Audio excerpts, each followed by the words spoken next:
नमस्कार मंडळी, तुम्हा सर्वांचे एक्सप्लोर विथ रवीना माझ्या या यूट्यूब चॅनलवरती स्वागत आहे। आज मी अतिशय कमी साहित्यात आणि झटपट तयार होणारी शेवभाजी बनवणार आहे। सेम रेस्टॉरंट स्टाईल सारखी होते। त्यासाठी एक कांदा आणि एक टोमॅटो भाजून घ्यायचे आणि टोमॅटो भाजल्यानंतर टोमॅटोची साल काढून घ्यायची। कांदा आणि टोमॅटो थंड झालं की मिक्सरमध्ये कांदा, टोमॅटो, लसूण, खोबरं आणि थोडी कोथिंबीर टाकायची आणि थोडंसं पाणी टाकून हे सगळं बारीक करून पेस्ट करून घ्यायची। आता मी मसाल्यांमध्ये हळद, काळा मसाला, घरचा मसाला, चिकन मसाला, शेवभाजी मसाला, जिरं पावडर हे सगळं घेतले। आता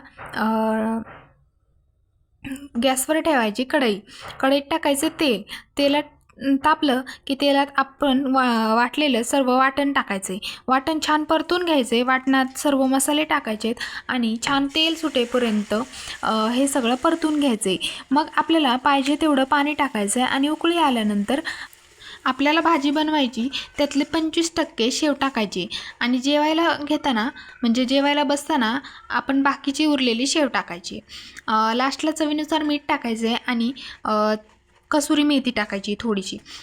तयार आहे आपली रेस्टॉरंट स्टाईल शेवभाजी। तर तुम्हाला ही रेसिपी कशी वाटली आणि तुम्ही कशा प्रकारे शेवभाजी बनवता ते कमेंट करून सांगा। आणि हा व्हिडिओ आवडला तर लाईक करा, कमेंट करा, शेअर करा आणि सबस्क्राईब करा। लवकरच भेटू पुन्हा एकदा नवीन व्हिडिओमध्ये। तुम्हाला माझे व्हिडिओ कसे वाटतात ते कमेंट करून सांगा आणि व्हिडिओमध्ये जर काही चुकलं तर माफ करा। तर धन्यवाद।